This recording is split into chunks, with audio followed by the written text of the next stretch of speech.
Revelation chapter 3, verses 14 to 22.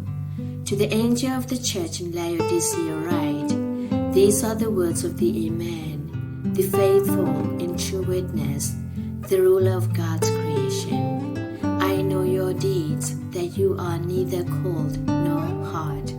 I wish you were either one or the other. So because you are lukewarm, neither hot nor cold, I am about to spit you out of my mouth. You say, I am rich. I have acquired wealth and do not need a thing. But you do not realize that you are wretched, pitiful, poor, blind, and naked.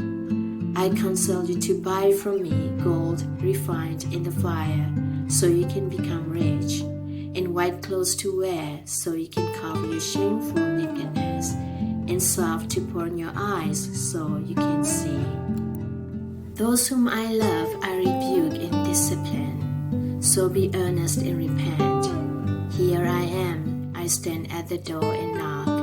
If anyone hears my voice and opens the door, I will come in and eat with that person, and they with me.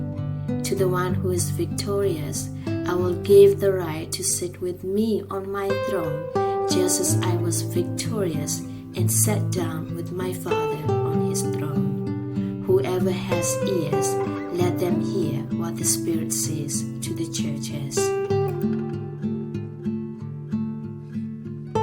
Laodicea was a very rich, powerful, and important city during ancient time in Asia Minor, now known as Turkey, located between the ancient cities of Hierapolis and Colossae. Hierapolis is known for its healing hot springs, which is used for medical purposes, and Colossae, famous for its cold and refreshing water.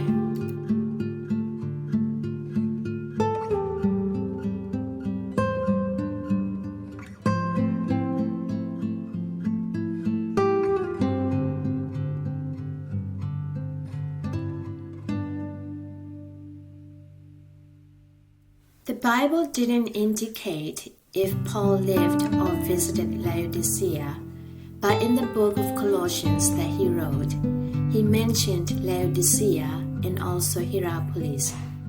He asked Colossians to ensure that his letter is also read by Laodicea Church. This is where Colossae ancient city is located, home of the Colossian Church. As I mentioned in my previous video, most of the ancient sites were or are buried underground. This is all we saw in May 2025 when we went. The ancient city is right underneath where we walked and stood. They started excavation first time ever in July 2025. The goals of the archaeologists are to uncover public buildings, church structures, necropolis, everyday artifacts that reveal life in ancient Colossae.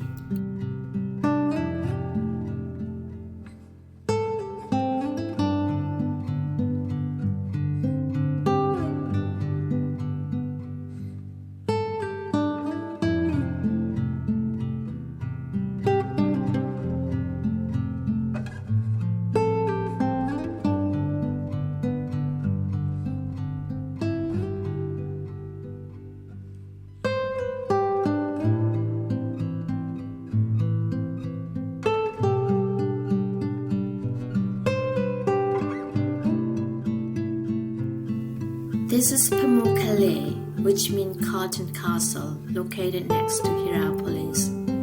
It is famous for its bright mineral deposits formed by mineral-rich hot springs. Pamukkale and Hierapolis together attracts more than 2 million visitors each year.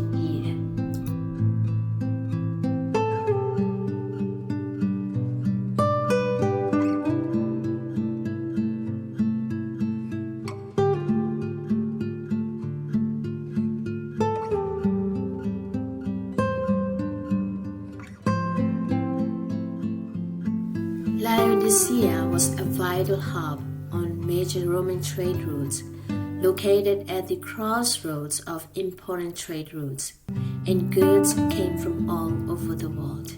It connects Sardis, Philadelphia, Colossae, and Ephesus cities. We can understand the wealth of the city from looking at its infrastructure. It had 5 agoras, or public squares. They had thousands of shops where people can shop, public baths, and a gymnasium, 2 grand theaters, temples dedicated to Zeus, Artemis, Athena, and Apollo. It was an exceptionally wealthy city.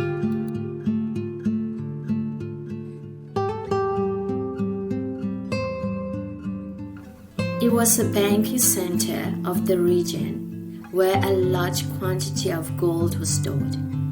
Most of the city's wealth came from banking transactions and clothing manufacturing industry, especially soft and glossy black wool, that they made them into different kinds of garments and carpets and exported them all over the world. They had a famous medical school that had medicine to treat eye problems that people from all over the world came and purchased. We can truly taste the riches of the city as we walked through these ruins. Laodicea was destroyed by earthquake in AD 60. It is costly to rebuild a city, and therefore cities normally seek help from their governments. However, Laodicea turned down the help from the Roman Empire in rebuilding their city, which shows a sign of its wealth, self-sufficiency, and independence. From this, we get a sense of how wealthy the city was, that they did not need anyone's help. The city's pride, self-sufficiency, and independence seeped into the spiritual life of Christians there and infected the church. This is the church of Laodicea. It is huge that it took up a whole city block. The floor was made out of marble.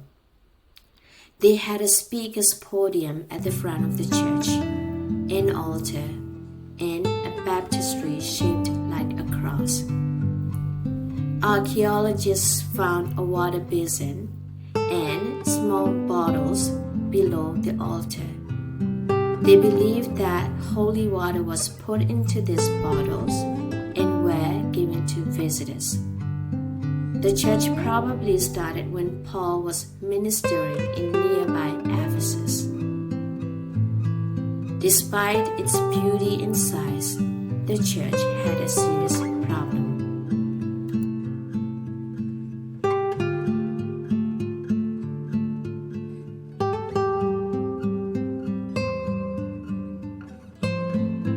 Laodiceans' dependency on wealth and material abundance led to spiritual blindness, spiritual poverty, and caused them to lose sight of their need for God and thought that they had everything.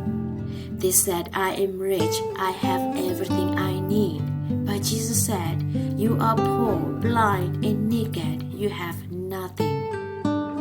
Jesus is not criticizing the possession of wealth itself, but rather the spiritual pitfalls that often comes with it, like pride, self-sufficiency, and placing trust in material wealth instead of God. That is why Jesus said in Matthew chapter 19, verses 23 to 24, "It is hard for someone who is rich to enter the kingdom of heaven." Again he said, "It is easier for a camel to go through the eye of a needle than for someone who is rich to enter the kingdom of God."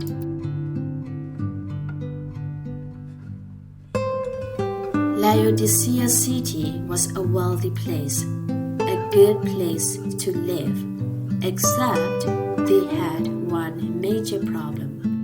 There was no water. They built pipes to bring water from another place. Laodicea had to bring water either from Hierapolis or from Colossae. The problems were that during hot weather, by the time water got to Laodicea, it was lukewarm. The taste was disgusting that you want to spit it out of your mouth. Before I visited Turkey, I could not understand what this hot and cold water the Bible is talking about, thinking that Jesus was talking in general. I became to understand the meaning behind after I visited Laodicea Ancient Church. When Jesus said, "I know your deeds, that you are neither cold nor hot," in Revelation 3:15, Jesus was comparing them with hot water that came from the hot spring in Hierapolis and the cold water that came from Colossae. Jesus said, "I wish you were either hot or cold."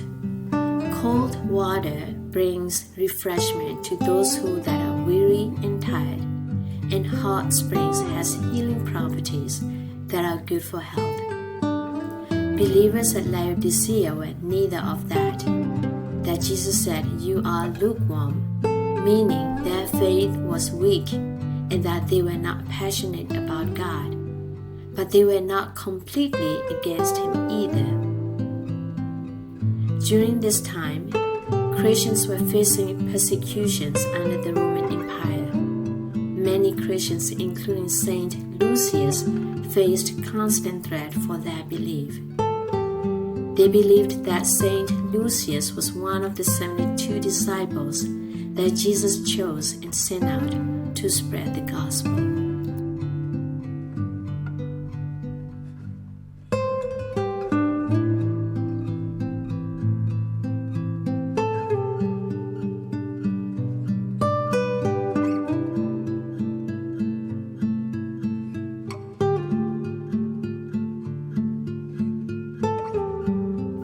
Unwilling to let go of wealth, believers there probably thought they could honor Roman emperors and still hold on to God without fully committing to one over the other. Jesus also said, "I am about to spit you out of my mouth." What Jesus is saying is, "I am about to let you go," which is a sign of rejection. Even though believers there had money and nice clothes, they were missing the most important things, Jesus.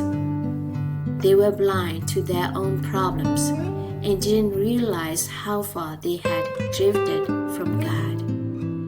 They trusted in wealth rather than in God.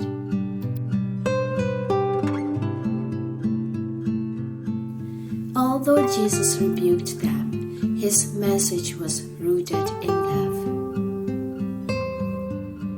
"Those whom I love, I rebuke and discipline, so be earnest and repent. Here I am, stand at the door and knock. If anyone hears my voice and opens the door, I will come in and eat with that person, and they with me." Revelation chapter 3, verses 19 to 20. Jesus was put outside the church that He had to knock on the door to be let in.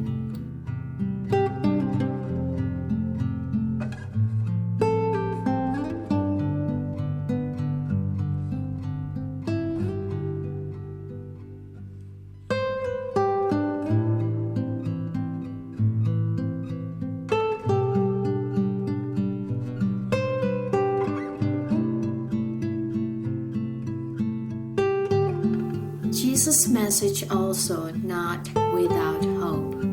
Knowing how wealthy they were with their gold in their banking center, Jesus said in Revelation 3:18, "Buy from me gold refined in the fire," true riches that only can be found in Jesus. White clothes to wear so that they can live a life without guilt and regret, and to put on His ointment so they could see clearly again, not just with their eyes, but with their hearts.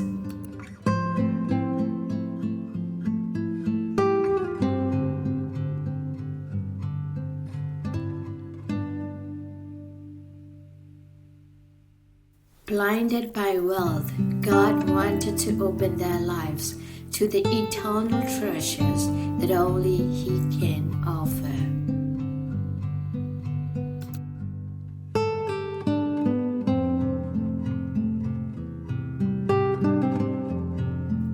The message to Laodicea Church is a warning to us that wealth can create an illusion of security that distances from God. It is easy to become comfortable in it and think that we do not need God anymore, especially when life is going well.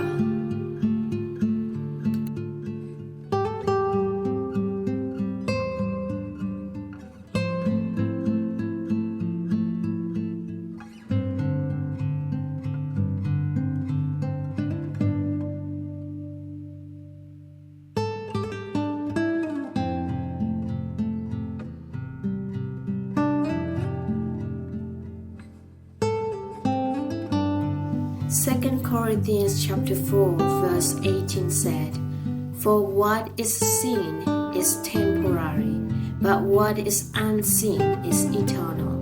And therefore fix our eyes not on what is seen, but on what is unseen." Mark chapter 8 verse 36 said, "What good is it for someone to gain the whole world, yet lose his own soul?"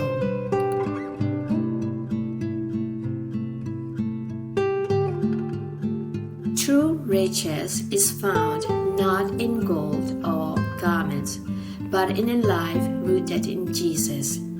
He offers eternal treasures that no earthly wealth can match. Jesus promised that to the one who is victorious, that He will give the right to sit with Him on His throne. That is an amazing reward. But first, we have to let Him in.